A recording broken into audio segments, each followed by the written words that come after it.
moment. Hello, compatriots. This is a joyful moment. It is the kind of moment I didn't think it was possible to experience in this country any longer. Thank you. We had become frightened to gather together and speak our minds. We have been bullied for 9 months and probably for an entire year. And we are fed up. It is time we stand up and be counted and let our voices be heard, loudly and clearly. We love Europe. We love it because it is our continent.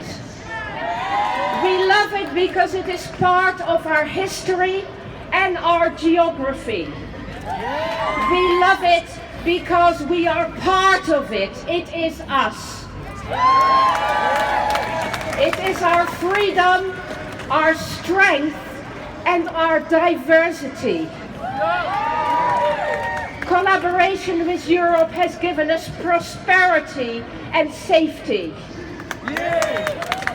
Why would we want to say no to all those opportunities? We are interwoven with it.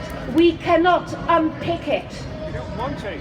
Should we do it because the people have spoken? We are the people. Amongst the 17 million who voted for Brexit, many voted for it because they wanted to protest about our own government. It is not Europe that is to blame for the problems they were speaking up against. And let us not forget that there were 16 million who voted to remain in Europe. And what we often forget is that we need to add to those 16 million 3.3 million EU citizens in the UK who were not given a vote. That, to my best counting, makes us 19.3 million. That is more than the ones that voted to get out of the EU. We are actually the people. Add to that half of the British citizens who live in Europe who also want to stay, and that's another million. Why were we deprived of our voice when it is these groups that have been most messed up by what is happening? I am a psychotherapist and an EU citizen myself. I have worked with the 3 million. I have worked in my office with people whose entire life have been ripped apart by this vote. It is unconscionable that those very people who have worked for the UK, in my case for 40 years, were not allowed a vote in this referendum, and that people have the guts. The people did not speak. They were gagged. If we let the people speak, we know what they will say. Most people now know that the only way forward is to remain.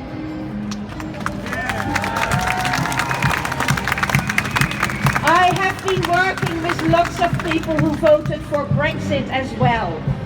These are often people who have hidden the truth from themselves of what Europe is about. And what has happened to them is that they have become harsh. They have become angry because life has been hard and difficult for them. And we need to make a bridge towards them, because actually a lot of them have the same values as we do. And we need to help them understand that we stand together. Sometimes people allow themselves to buy the lies because they feel they're dying inside. Let's help them come to life again and reject the lies and stand with us for Europe. We all share one thing. As Joe Cox said, we have more in common than what divides us. She was right. We all want to have our country back. We want our country back, but we want our continent back as well. So don't fall for the lies. Keep speaking your mind.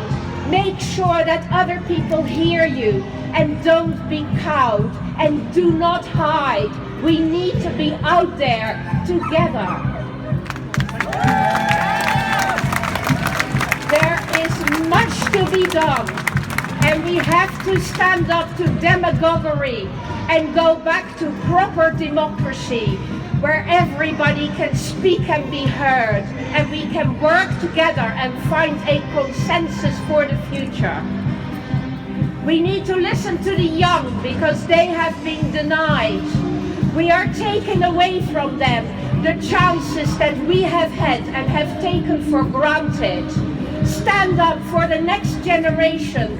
Don't let them be deprived of that freedom of movement.